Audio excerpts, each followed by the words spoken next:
బంగారం తెచ్చి వెండి వెన్నెల్లో ముంచి అందాల బొమ్మ గీయమ్మా. ఇన్నాళ్ళ నుంచి కన్న కలలు తెచ్చి అరుదైన రూపం ఇయ్యమ్మా.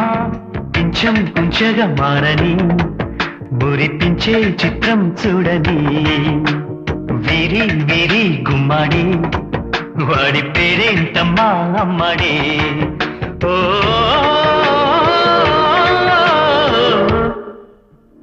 బంగారం తెచ్చి వెండి వెన్నెల్లో ముంచి అందాల బొమ్మ గీయమ్మా.